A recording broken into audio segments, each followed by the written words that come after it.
दरम्यान अंजली दमानिया यांची काहीही तक्रार असेल तर त्यांनी पोलिसांकडे जावं असा सल्ला राज्याचे मुख्यमंत्री देवेंद्र फडणवीसांनी दिलाय।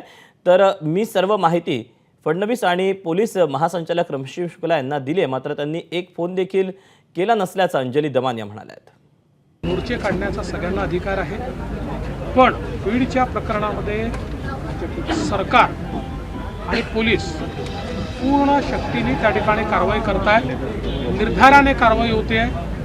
या प्रकरणामध्ये काहीही झालं तरी कोणालाही वाचवण्याचा कोणी प्रयत्न केला तरी आम्ही वाचवू देणार नाही, कोणालाही वाचवलं जाणार नाही। जे दोषी आहेत आणि या प्रकरणाच्या अनुषंगाने जे लोक दादागिरी करतात, जे लोक हप्ते वसुली करतात, अशा सगळ्यांवर जरब बसवायचं आम्ही ठरवलेलं आहे।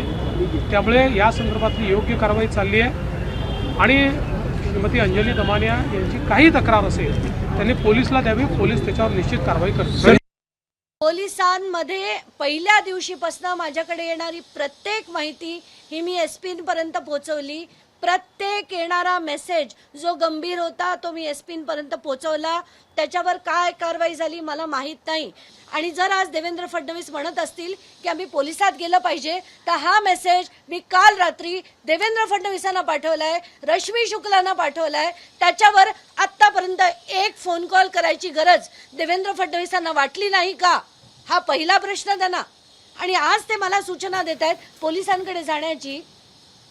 गंमत चालली आहे त्यांची। एबीपी माझा, उघडा डोळे बघा नीट।